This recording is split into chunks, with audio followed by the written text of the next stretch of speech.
So we've got two talks now before tea, and sadly the end of this week. And the first one's Roger Abbott. So let me tell you a little bit about him.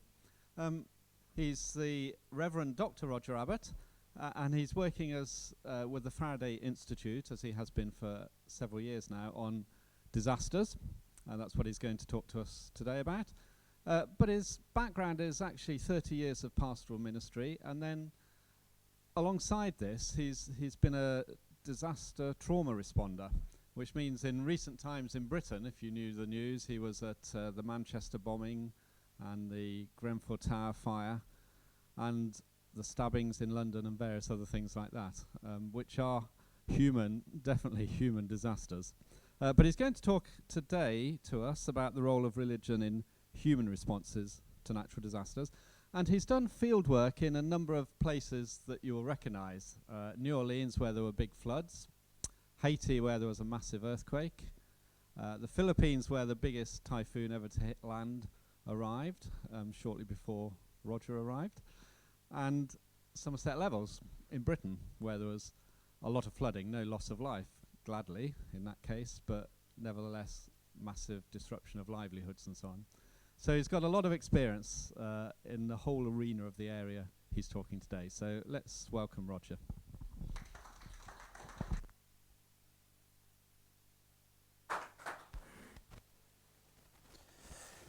Thank you very much, Bob, and thank you to Faraday for this privileged opportunity of sharing a bit with you of my research over the last 6 years. I also want to thank previous speakers because it's really come home to me how much aspects of what I'm going to bring to your attention have been validated, dare I say it, by some of the things that previous speakers have said. So in the substantial pushback from the question and answers that I anticipate, I'll be able to appeal to previous speakers, you see. So there's some advantage about this graveyard slot, as we call it, on the final day and after lunch, when my chief ambition is to keep you awake. But as I thought about the title given to me for this session, I thought this is fraught with issues of definition and interpretation right from the very start. That doesn't mean I don't appreciate being given the title, because I think it's good, but it is fraught with issues that the whole issue of researching disasters is fraught with. For instance, what do we mean by religion? Now, we've had some discussion about that already. Can we legitimately speak of religion in a generic sense? And personally, I don't think we can, nor should we. But you might think differently on that. What are human responses? Can humans make any other kind of response? Every response a human makes is a human one. They're not all humane, but at least they're human. And we can't shrug off that element of responsibility by saying, oh, they behaved inhumanly. No, they didn't. That's the tragedy. They were humans behaving as they did, so it was human behavior. So we can't excuse ourselves for inhumane activity and behavior and attitudes. It's sadly all very human. And then, what are natural disasters? Are there any disasters that are natural? I know this is such an important part of the disaster lexicon, to be able to distinguish disasters between those that are natural, because they happen to involve natural events, or hazards as we call them, and those disasters which are more clearly down to human causation. It's interesting if you go with geographers, social geographers, physical geographers, they really have a distaste of the term natural disasters. They will favor speaking of natural hazards, earthquakes, volcanoes, floods, wildfires, hurricanes. So I too side with them in that. I think the sooner we can abolish that whole concept from the lexicon of disaster research, the happier certainly I will be. So there we go. We could spend all our afternoon just talking about definitions, and you'll be exceedingly glad that I'm not going to do that. But nevertheless, those are issues that you need to take into account. So I'm going to give you a bit of a Where's Wally talk, which hopefully will provide some answers to those issues that you just have to listen out for them. What I'm really concerned with is the role of religion in human responses to natural disasters, and it's a question. You notice that? But I want to ask another question, which will, I hope, go something towards answering that, but will also focus our attention very much on a science and religion course, such as this is. So, this is not a purely science conference, of course, but given the Faraday's reason for existence is to argue and to demonstrate the case of both science and religion working in collaboration, then my question is still relevant. Is this a relevant question for a scientific conference? Imagine it was just a scientific conference. Is it audacious to ask the question that has been given to me in such a context? Now, strictly speaking, in terms of hard science, maybe it isn't an appropriate question to ask. But here's the point. Whoever of us, however much we are into hard science, lives our whole life by the principles of hard science. And certainly if you were in a disaster, you wouldn't.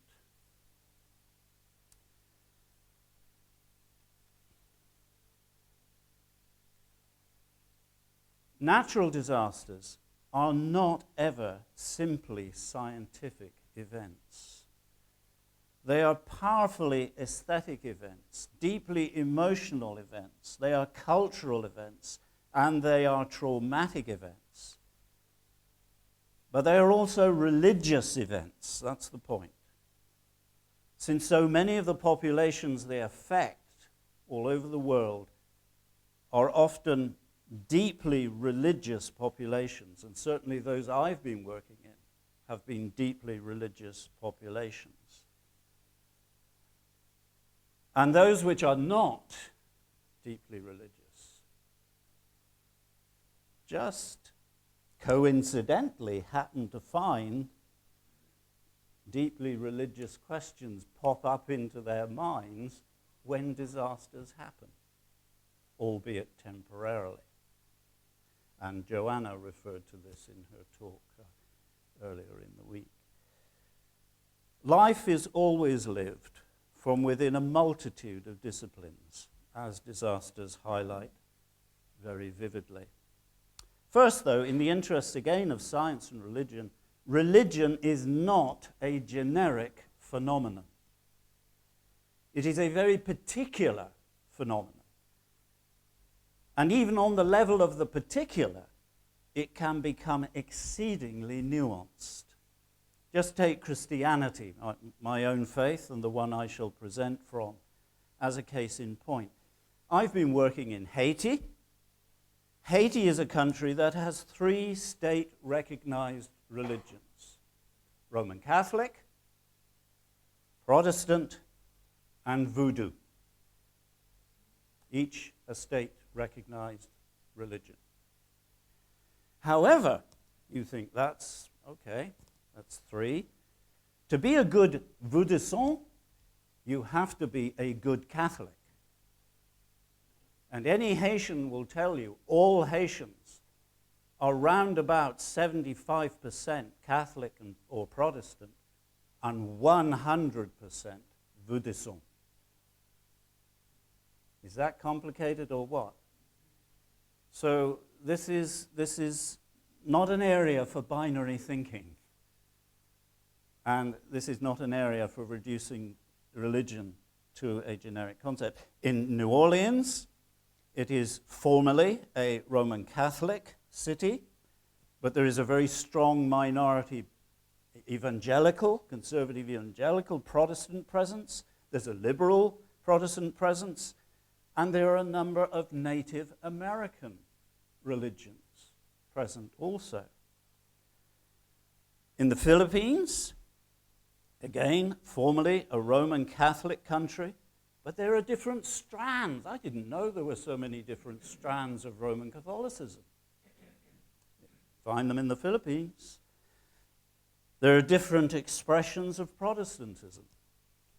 And as much as 6% of the population of the Philippines is Islamic, some of which is exceedingly violent. And they're not only talking about religions, what about this term spiritualities? I mean, that just adds to the mix, doesn't it? But there we go. Let's move on. Is this a relevant question for a scientific conference? And I will argue, yes, it is, because, and the first place I want to start is not with religion, but with science.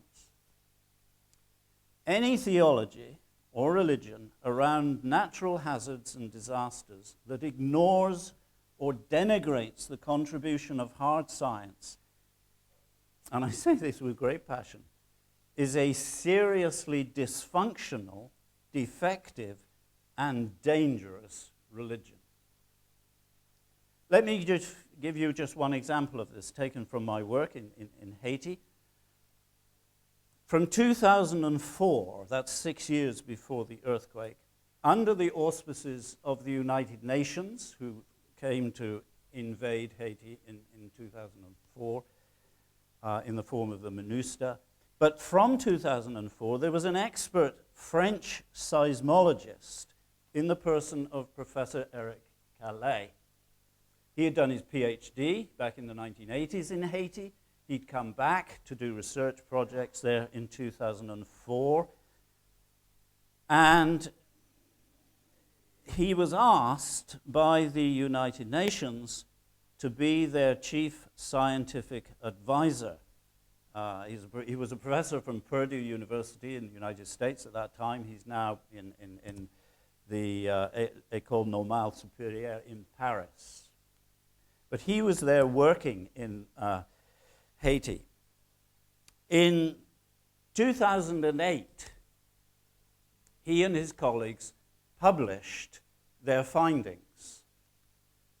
And these are just summaries of conclusions of their findings. In other words, they concluded that the Enriquillo fault, which was the chief one that runs through Port-au-Prince, was capable of a magnitude 7.2 earthquake.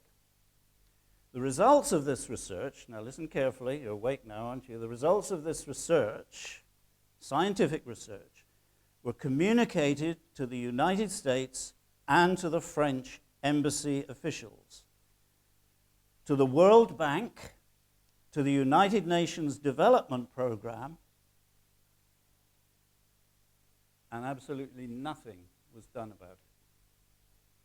2 years later, a 7.0 earthquake hit Haiti, and the rest is history. As a responder and a researcher who has interviewed substantial numbers of survivors of catastrophic disasters, I resent the amount of scholarly attention that is given to unproductive philosophical and theological studies on theodicy, the so-called justification or defense of God. when I can see so very clearly how much can be done by humans to prevent natural hazards turning into disasters. If there's an empirical side to this research, then that is the most obviously evidenced one. If we took our theology and our science seriously, we could save so many lives. We could change, transform human environments as well as natural environments into places of not just beauty but safety. My theology of compassion insists upon not just feeling something about this, but doing something to effect change. Take the issue of poverty. So strategic a factor in disaster causation. Now, on the one hand, we could rail against God, against the huge populations of the population of the world that are confined to grinding poverty. We could do that. But there is an interesting theological take on this. These two statements from the Old Testament. Whoever oppresses a poor man insults his maker, that he who is generous to the needy honors him, that is, honors God. Whoever is generous to the poor lends to the Lord. And that tells me a little bit, in fact it tells me a lot, about where God's preferential option lies. And it is not with the haves, it is with the have-nots. So why should I blame God for an area of life that I, as a Christian, and every human being in my view, should take responsibility for ourselves?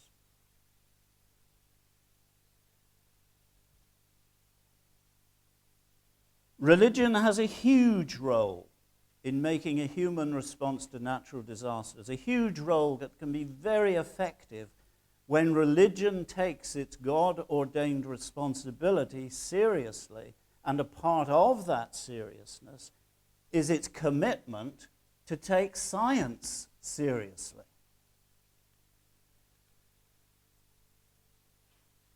What a difference science can make, and if religion partners with it, to natural hazard awareness raising, to healthcare, to civil engineering and construction practices, to zoning, to flood management, to environmental protection.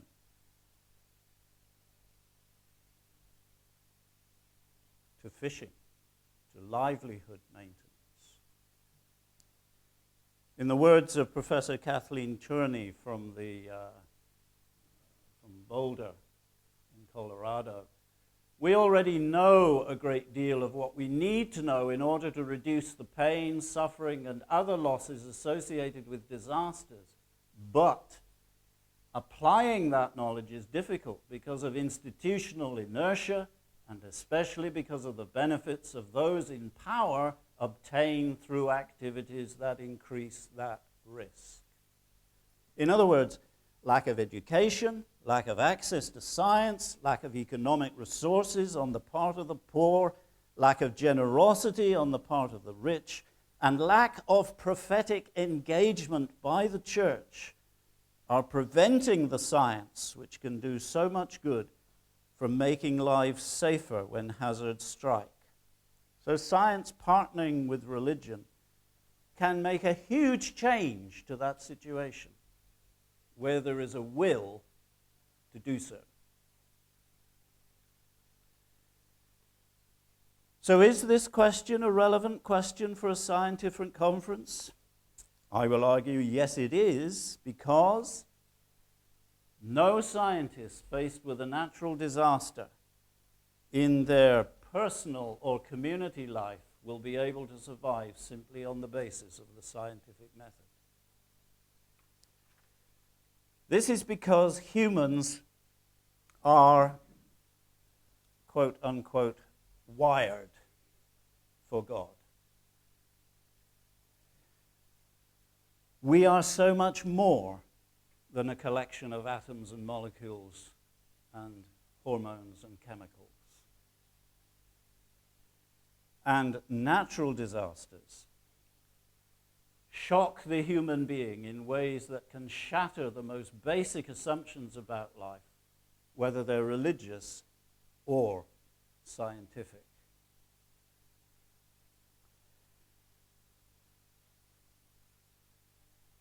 I believe we are wired for relating to a creator God.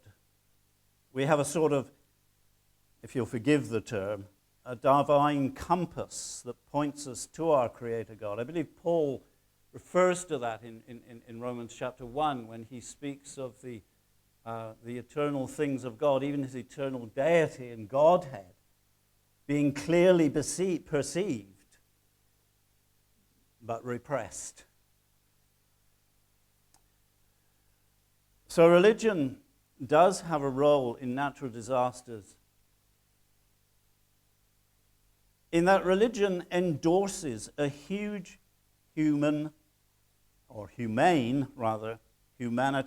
responsibility for saving life.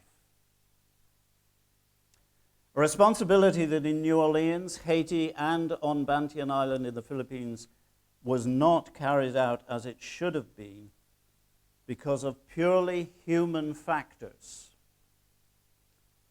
And this is one of the reasons why so many perished. I can illustrate this in a sort of convoluted way, if you'll bear with me, again from an incident in an interview I carried out in Haiti in 2014, I think it was, or 13. 3 to 4 years after the earthquake there. And it was all about this question: where was education in earthquake awareness? Because I was asking participants, in your education, in your upbringing, in your schooling, were you taught about earthquakes? Now, they live on a major active fault, okay? So it wasn't a dumb question. And the greater preponderance of them, didn't matter what their educational demographic was, said, no, we didn't. Now, education in Haiti is predominantly private. And the largest private education system in Haiti is Roman Catholic. So who better to go to and ask these questions than the Archbishop of Port-au-Prince? And I had the privilege of doing that. And among other things, in the course of the interview, I asked him about this whole matter of education. And when I asked this, his initial response was to tell me that he blamed the government for its deliberate policy of keeping the people in ignorance to suit the interests of their own pockets, the pockets of the government, I mean by that. And in one sense, he was right. He had a point. But I pushed him farther. You can do that when you're a researcher and you're... So I said, if I can push you a little farther, given that the Catholic Church is an international denomination, has huge experience in earthquake understanding and response, and given that the Roman Catholic education is the best, because he told me it was, I was just telling him what he'd already said to me, why was there so little education in earthquakes, even through the school system prior to the earthquake? And his response to me was twofold. First, he referred, again legitimately, to the policy of urbanization that has been thrust upon Haiti by foreign policies, but that resulted in a huge increase in the population coming in from the agricultural rural areas in search of the promised garment industry jobs for which you get paid very, very little.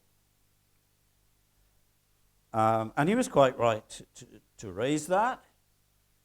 And then he spoke of a loss of generational memory, by which he meant those people who could remember the earthquakes, and there had been those up in the north, had now died. So the oral history wasn't being passed on. So he gave me that. And I didn't voice it because I thought I'd better not push my luck too much. But I couldn't help thinking, why such a massive and the best education institution like the Catholic Church in Haiti, with all its international resources to call upon, did not put pressure on the government to implement earthquake awareness, and why it did not implement its own practice of earthquake awareness raising within its own educational institutions. There were also no earthquake simulations. In other words, there was no practice. Contrast that with Japan, and there was nothing of that. So people did not know, first of all, they did not know what an earthquake was, and secondly, they did not know what to do when an earthquake happened. Do you run out? Do you run in? Do you go up? Do you go down? They were going everywhere. I interviewed a Haitian university professor on this very issue, and he told me that after the earthquake, he had tried to address this question of why so many people had died. And we don't know the precise figures, but let's take the sort of median one that's banded around 230,000 people. That's a lot of people. And he admitted,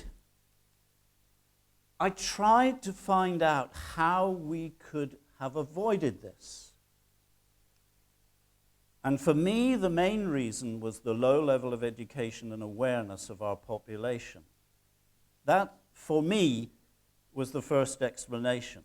Because many people died because with the first shake, they went back into the building. Now, he's a university professor. And he admitted, as I did, yes, as a professor, I did the same. Any science that ignores or denigrates the role of religion is a morally defective and irresponsible science, because those nations that suffer most from disasters are nations where religion influences life from grassroots through middle class to business and government ministers. So religion and science cannot afford to be ignored in human responses to an earthquake or to any natural hazard. For example, religion influences the whole of the Haitian worldview. Their anthropology, their theology, the whole worldview. So I went to what is now the only but marvelous state-of-the-art university, publicly accessible, where health care for the poor is free. In the University Hospital of Mirabelais in the Central Plateau. And I interviewed the director of psychosocial services and mental health. And this is one of the things he said to me. What could I say? Haitian people believe a lot. And if you can talk to any Haitian, you will find in most of them that whatever happened, it was permitted by God. And if it is so, he had the answer as well. For me, that is that fact, was a rock where I tried to help them to build on to get back. Not from the image of a punishing God, but something happened, and he, that is God, will provide. So he didn't rubbish their religious understanding. He didn't train them in a new worldview. He took the worldview and worked with it, which was highly religious, and found that that is what worked wonderfully in terms of helping these people cope. Whereas many other psychologists who descended on Haiti after the earthquake from the high-income countries with westernized models had huge problems because people didn't respond to them in the way that they found they respond to them here. They were almost speaking in two different worlds. So yes, religion does have a very significant role in human responses to disasters. My faith, as well as my research, makes me see all this now very, very clearly in my mind. And never more so than when I am in the company of the poor. The poor and the suffering. My faith makes me see the need to engage with the science and the science with my faith. So another reason this is a relevant question for a scientific conference is because humans have a substantial role in causing disasters, and religion has a substantial mission to transform humans. We heard in our previous, from our previous speaker on climate change, the difficulties that the structures, people know what needs to be done to address climate change. The problem is getting people to have the will to implement the changes, the sacrifices, the generosity. And the same is the case with here. Religion, certainly my religion, and I think it's generally true of religions we won't talk about religion, we'll talk about religions. Just as I think it was René said, we won't talk about science, we'll talk about sciences. And religions have this at the heart of their faith, generally speaking, of a mission to transform humans. And this happens in a number of ways. Whoops, what have I done now? What have I done, Julia? There we go, sorry.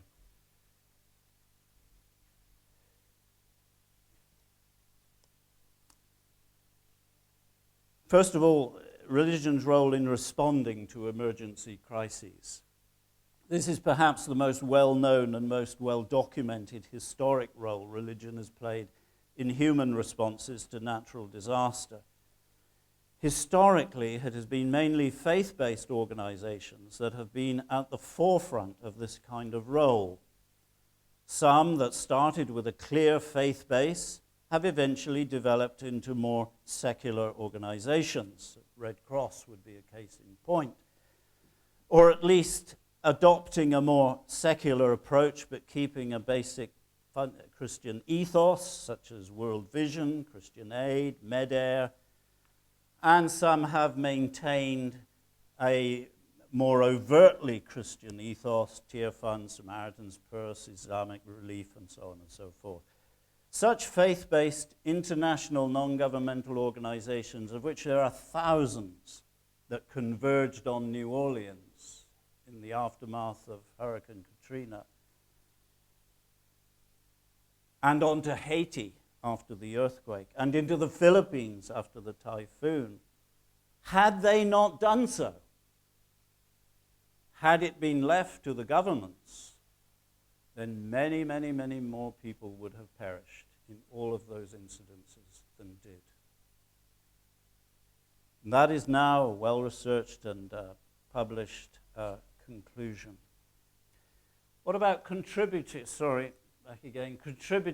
causes of disasters?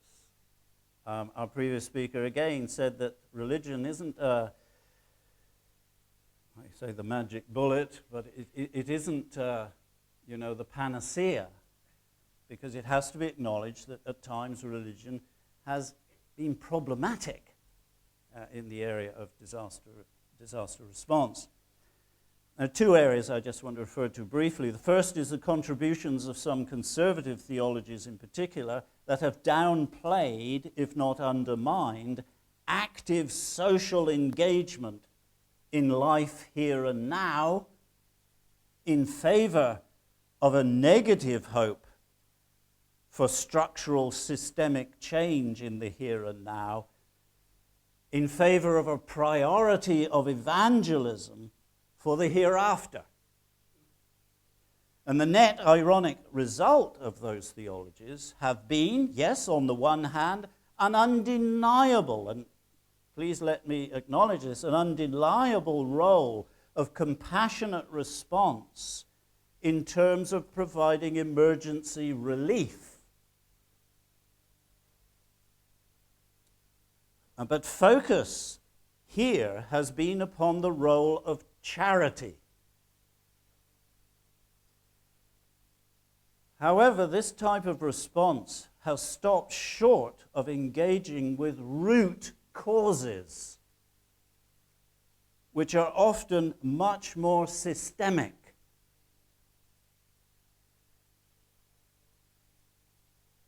Forms of liberation theology, not of the Marxist sort, a much more passive sort as far as that is concerned, but forms of liberation theology have nuanced this approach, where the focus has been not upon charity, but on solidarity. And there is a huge difference. And these are the theologies that have made most influence in constructive progress in working for systemic changes that address grinding poverty in Haiti, appalling race in New Orleans, and corruption in the Philippines, all of which are major contributors to disasters being like they are. Similar conservative theologies have diminished the integrity of effective pastoral care by the speed with which they feel entitled to interpret what has happened as being some kind of judgment for some kind of specific national sin or tendency to deviance. The second factor has seen religion being complicit at times in turning natural hazards into disasters because of their lack of real engagement with green or environmental practice. Deforestation and soil fertility abuse in Haiti, human actions in river and coastal control and in bayou and wetland maintenance in the Mississippi Delta, marine environmental abuse with overfishing, coral reef poisoning, and mangrove swamp depletion in the Philippines have all contributed in major ways to creation's natural capacity to prevent natural hazards turning into disasters that kill. Without a wider and more serious engagement, as Hilary was pointing out to us this morning, between theology and environmental science and climate change science and practice, without that, natural hazards will continue to wreak havoc among human populations. The contribution to trauma recovery. When I analyzed the narrative data, the stories of my Haitian participants, the most dominant theme emerging out of the data was that of divine providence. The perception that the earthquake, for instance, and its aftermath were under the control of God, and their acceptance of that fact, because in their words, this was God just doing his work. In an example of wonderful solidarity and compassion, as many as 2,000 congregants from a church in Port-au-Prince in Haiti were taken in by a much smaller congregation and community in a rural part of the country where the earthquake had not impacted so badly. When I interviewed the young pastor and we were talking about this, this was his comment. So when we had nothing else to rely on at all, so we rely on God. So we were very prayerful, and we were also very thankful to God. Why? Because we also believe that whatever happened, God has a purpose for it. And all things work for the good of those who love the Lord. That sounds crazy when you look back and saw what happened. But we do believe that God is in control. He's the absolute master, and he decides according to his own concept. Divine providence is not fatalism. I hear that word bandied about by sociologists when they're trying to analyze responses. And they talk a lot about fatalism. Divine providence is not fatalism. I think there's a profound theological distinction between the two, which, again, you may wish to discuss. You see, as I pointed out to you, many Haitians didn't know. They had no earthquake education. The only education many of them had was from the Bible. And they looked at the discourses of Jesus and narratives of Jesus, like Matthew 24, which actually told them that earthquakes would happen in an eschatological sense. Now, you may think it incredibly naive, but for them it was a profoundly therapeutic thing for them to realize how we didn't understand what's going on, but our God did. So we'll trust him. So when the earthquake happened, sure, they were shocked. Who wouldn't be? But when the shock subsided, as it did quite soon, they found this rock in their lives of the providence of God. I'm just telling you that. You know, that's not my interpretation. That's what we found. Am I going? Have I gone too far? No, we were late. Oh, good. So I come back again to this point, which I really want to drive upon. Our contribution, religion's contribution to systemic change. Mike was telling us under climate change that religion isn't the panacea. It isn't. But religion, in my view, can make a huge difference if it's seriously engaged in addressing root problems and not symptoms. And that calls for solidarity with those who suffer most and not charity. Charity is almost an insult to those who realize they haven't got the financial resources, not because they don't want them, but because they have been denied them. And suddenly they find those who have got them becoming very generous at the worst moment in their lives. That's humiliating.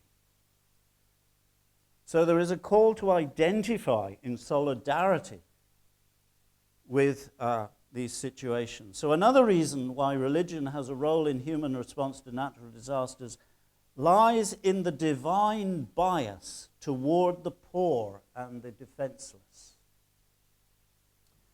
Now, the theme of poverty is extremely important as far as my research has shown. It's important because when natural hazards strike, they slam hardest and most devastatingly into the poor. The poor are the ones that suffer most. That happened in Haiti, that happened in New Orleans, and that happened in the Philippines. It invariably happens. And that is where authentic practice of religion really needs to come into its own. In his scholarly work, ethnographic work, entitled On Job, God Talk and the Suffering of the Innocent, Professor Gustavo Gutierrez, a liberation theologian, a Peruvian, also writes about those who suggested to him that the poor people's acceptance of God was the faith of a cleaning lady. I mean, how humiliating was that intended to be? In other words, it was something mistaken and uninformed. He saw their acceptance not as the faith of a cleaning lady, but the language of contemplation. A response that emerged out of their sense of being in covenant relationship with God. And I would say, as he found amongst his Peruvian poor that he lived amongst, spent most of his life amongst, I would say that is what happened. That was what was being expressed by many of my participants, their covenantal relationship with God. After all, there is nothing fatalistic in resigning yourself to the fact that earthquakes do not give due notice of their arrival. They don't. The science makes that fact a no-brainer. So in terms of learning how to accept situations over which you have no control whatsoever, as is the case so often when natural hazards actually strike you, then the faith and assurance the religion of my participants showed has an enormous role to offer as a human response to natural disasters. And it was interesting when I went out to Paris and interviewed Eric Calais, he said that was something he had to learn as a sophisticated, educated white Westerner. Was this dependence upon God, this trust upon God. Now, he is not a man of faith, a man of science, but he said, I had to learn that. So it takes much more than science alone to survive an earthquake. Let me press on. There are times when religion can be an issue. Well, it's not so much religion, it's, again, lack of informed religion, or lack of education in religion. When you become susceptible, as Gutierrez says, to manipulations by interpretations alien to your religious experience. And this is because poverty and suffering can give rise to difficult situations, and a quick acceptance of one's situation can, I quote, signify a resignation to evil and injustice that will later be an obstacle to faith in the God who liberates. In other words, you just give up. You lose hope. I had an example of this when I was doing interviews in New Orleans, and I came across this lady, Viola Washington. She's a Black Baptist churchgoer and church worship leader who passionately recognizes the capacity for resignation amongst her congregants. But she was determined not to give in to that resignation. So she took up the cause of white privilege and the racism that is endemic within southern Louisiana, and human rights issues, at the cost of her Christian faith. And what hurt her most deeply was her battles with the forces of white privilege that strained her Christian belief, because she found herself battling with two histories. His story, by which she meant the history as told by the white person, and my story, the story of black slavery. And she said this: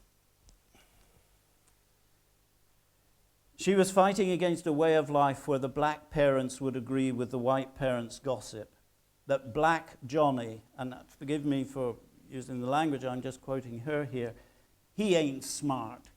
He's just old Johnny. Now, Johnny's parents agreed with this gossip, not because Johnny's parents really did think Johnny wasn't smart, but because they had resigned to a system of white domination running from the slave era through to today, where black parents are afraid if people found out how intelligent Johnny could be, he would be taken off them and they wouldn't see him again.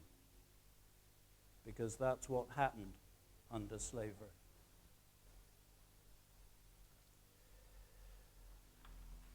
I'll move on very quickly and draw to a close. Let's flick through some of these a minute. Let me conclude with this. I was reading recently an interview in the Harvard Gazette. Here we go. With Dr. Paul Farmer. It was an interview with him. He was being interviewed. Dr. Paul Farmer is the brains behind the setting up of that hospital institution I told you about in Haiti. He's a medical anthropologist and chair of the Department of Global Health and Social Medicine at Harvard Medical School. He's also a Roman Catholic. A by no means lightweight scientist, Farmer said in the interview he'd been trying all his life to understand what is the central pathology, his words, to the health problems and inequities of the countries he works in, which include Haiti, Rwanda, Peru, and Malawi. And someone quoted back to Farmer something they had heard him say previously. And what he'd said previously, the idea that some lives matter less is the root of all that's wrong in the world.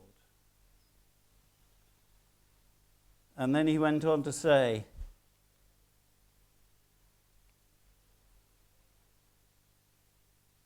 wait, didn't Jesus say that?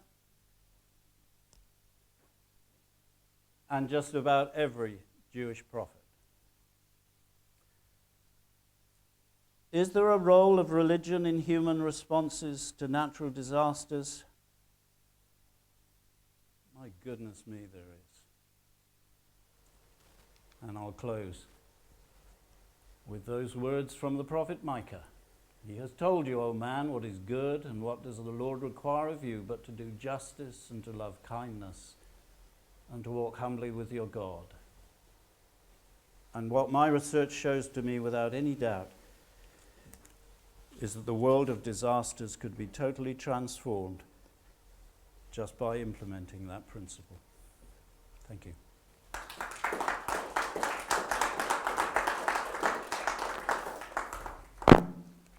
Well, we have about 15 minutes for questions. So let's start at the front here. You can use mine. Thank you, Roger. A question. What implications, because you've laid it on the line with us in terms of this going for... No, absolutely, don't point messing around about praxis. This has got to be... What implications do you think there are for organisations, missional organisations, who quite frequently will set up funds? At the moment I'm thinking Church Mission Society, I'm thinking Universal Mission, I'm thinking other things, in terms of how they need perhaps to reorganise and restructure their operations. Sure, thank you.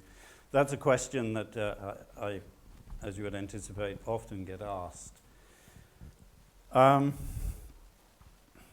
You may realise that because of certain scandals that have been published in the media in the last, in this year, concerning certain NGOs, quite frankly, and if you talk to, as I have done, to those working within the NGOs, they say it's, to be honest, it's the tip of the iceberg. Now this shows that there is a huge problem, endemic, within disaster relief response at this present time.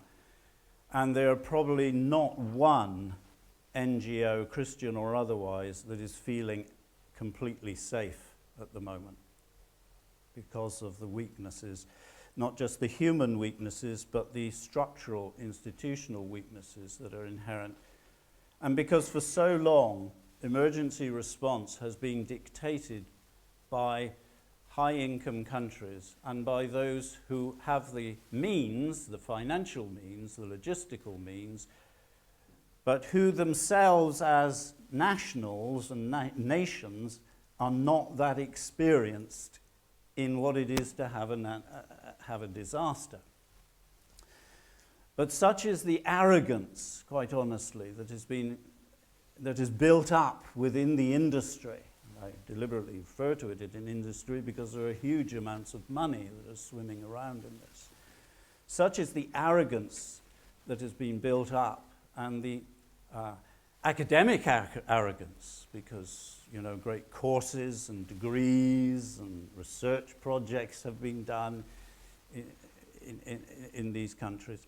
So they tend to come in historically and say, well, don't worry, because the nation is in shock. We know what to do. We know what you need. And that's exactly what they did in Haiti. I've said to some of you in conversation, before the earthquake, there were 10,000 NGOs working in Haiti. After the earthquake, that about doubled.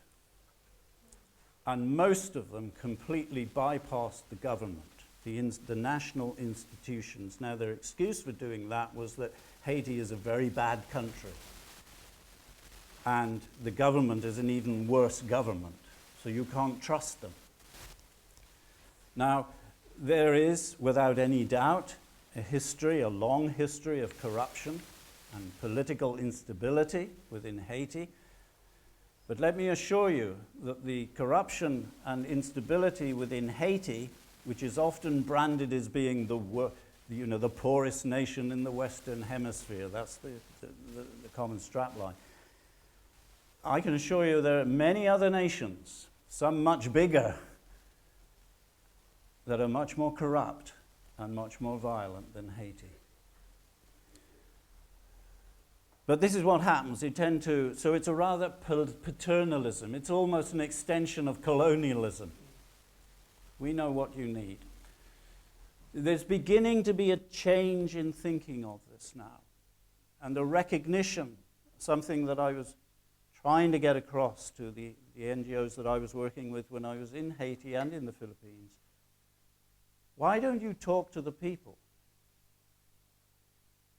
Don't assume that those who have been catastrophically devastated are ignorant, that they don't have any skills, that they can't think for themselves, that they can't judge for themselves what they need, what their nation needs, what their people need. Talk to them. And let them guide you. What they need most is financial help, logistical help, and even maybe educational experience. But it's just help.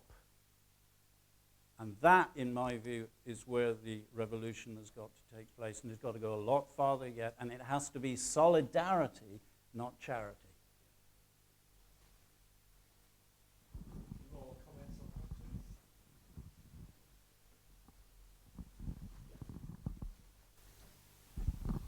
So you mentioned that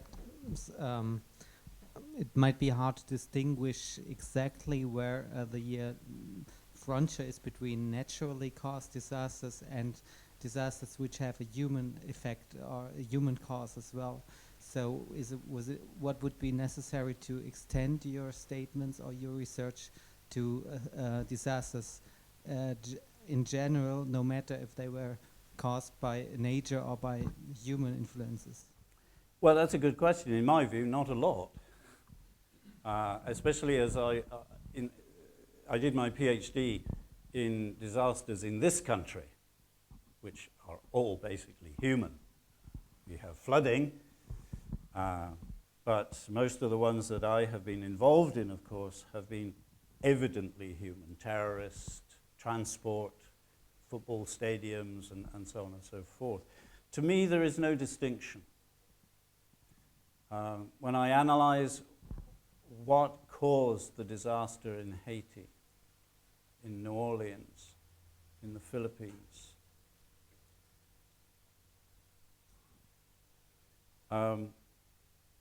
in Haiti, it was lack of education. It was very poor construction because they can't afford. It costs to build to earthquake-resistant standards. And you don't know what they are anyway, if they're not enforced. And so these human factors. In New Orleans, Hurricane Katrina missed the city of New Orleans. People woke up the hurricane came in on a Sunday night, they woke up on the Monday morning and they said, whew, we dodged the bullet. Until they saw the water pouring down the road and didn't stop and submerged up to 80% of the city, some to depths of 18, 20 feet. Now why? What brought the water in? Well, the storm surge brought the water from the Gulf into Lake Pontchartrain, but the levee system was there, and the levee system just collapsed. Now, why did it collapse? Because of the storm surge? No, the levee system wasn't built properly. It wasn't maintained properly. Human factors. The reason the storm surge reached Lake Pontchartrain and the eastern side of New Orleans, metropolitan New Orleans, so easily was that the wetlands, which are nature's storm absorbents, and they reduce storm surge, are being depleted at the rate of a football pitch every 45 minutes. Now, why? Well, partly because of the ripple effect, but mainly because of the oil and gas. Because of oil and gas that have dug channels across the wetlands, putting their pipelines in. That allows salt water to come in to the freshwater bayous, and it kills the vegetation. So the cypress trees, I mean, you can go to places now, not very far from New Orleans, protected areas, and see what a bayou should look like. And then you go down into the Mississippi Delta, and they're two different worlds. Now, God didn't kill the wetlands. Humans have done that. It's back to this environment thing, you see. Does that? I was wondering if there might be other different theological approaches in order to comply with the origin of the catastrophe, or this might depend on the origin, or if it's more human. I don't think so. I mean, yeah, but it's quite clear. Obviously, it depends on your theology or your theological anthropology of human nature. If you take the view that human beings are very wonderful people and that they just do bad things because they're innocent and they don't know enough, then okay, I would have a problem. But I don't hold that view, I'm sorry. Your comments? Yes. Thank you for this impressive presentation. But I have one question. The idea you're telling us there are no natural disasters. Can you extend this into there is no natural evil? Yes. Yes? Yes, absolutely. I say these things because I feel very passionately about them, so you'll have to bear with me. I really rebel against the concept of natural evil. But maybe let's say natural evil, things that happen in the animal kingdom that are the predation, animals devouring each other. considered to be part of natural evil. We come back to a bit of the discussion that was opened up this morning on this, the whole issue of predation. I think we have to be very careful there. Theologically, it seems to me that, and I've been thinking a lot about this recently, the whole issue of death, predation, suffering and death, is very much linked, as I see it, in terms of the problem that it causes to humans, is linked to human beings and suffering and death. There's very little said, if anything, about how that impacts in the animal world. And I think we have to be careful that we don't extrapolate from human responses to suffering and pain and identify those, well, if I feel like that, then my dog must feel like that, or my cat, or the bear, or the lion. Now, I don't know, because I'm not a cat or a dog or a lion, and thankfully neither are you. So one of the areas that I've been interested in encouraging my colleagues to explore is the whole area of animal psychology, to see if we can, develop this, to see to what extent are animals actually aware of pain and suffering. There are ways of researching this and looking into this. But I do think we have to be careful about extrapolating from human experiences and assuming that that is an animal's experience as well. Well, that's my take-home message. I came to this course to know a little bit more about natural evil. Now I'm going back with knowledge that it doesn't exist. Thank you so much. Oh, evil exists, but not natural evil. Can I add one thing to that? I mean, the Bible on predation, if you read Psalm 104, for example, it's very clear that the lions roar for their food, and who provides it? God provides it. And it talks the same about the ravens, looking at they eat predators. And people say that's in the corrupted creation. In the uncorrupted creation, it was otherwise. Well, so it's also all our fault. I'm a geologist, and unless you have a very funny sort of aspect of your time understanding, dinosaurs had arthritis. You look at the very first hard-shelled organisms. Go back to the Cambrian 450 million years ago. The very first organisms, you see an arms race very quickly.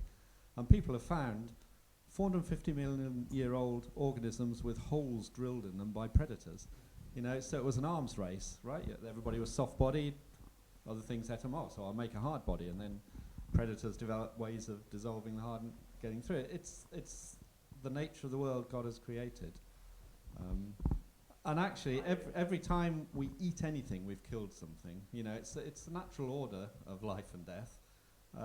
And I think what the Bible says is the evil is the death which is separated from God. If you die separate from God. If you die in God's arms, it's sad, but that's good in a way. That's fine. So I think we do, as you said, or as Roger said, we impose human values on the animal kingdom, and I think that's a very dangerous thing to do. It's even dangerous to impose our own values on somebody else's thoughts, but to do it on animals is even worse. I think, if I may also, we've had something of this discussion, but I think it gets a little more complex, a little more fuzzy when we come to talk about viruses. I was reading today on the BBC News website of the case of a young man in Vietnam who got a mosquito bite, and he went into a coma from sepsis, and he's now in hospital. He's been declared fit to fly, to come home, but his insurers are not convinced that he's fit to fly, so they won't fly him home yet. Now, when I was in the Philippines last, I got a bite from something, and I was in hospital for 2 weeks. Thankfully, it didn't go to sepsis, but they did bring me home. Now, we talk about these bugs. Well, we haven't got time to advance on that. But again, I think there is a lot of area we have yet to explore in terms of how human influences have also changed or led to changes within the microbiological world as well, and viruses and the implications of that. That's why I think this policy of neutralizing or neutering, if you like, mosquitoes could be a potentially quite dangerous one, because we don't know what impact that has down the line from a genetic point of view. Roger's around. We should stop discussion now to have a small break before the next talk, so do feel free to talk to Roger. What we'll do is break for 15 minutes. Why not get some fresh air? We'll cheer him on in a minute. Get some fresh air outdoors. There's water to drink. The tea and cakes will be after the end of the next talk, so that's a motive for staying, quite apart from listening to John. So let's stretch our legs for 15 minutes and be back at 3 o'clock. Thank you. Thank you.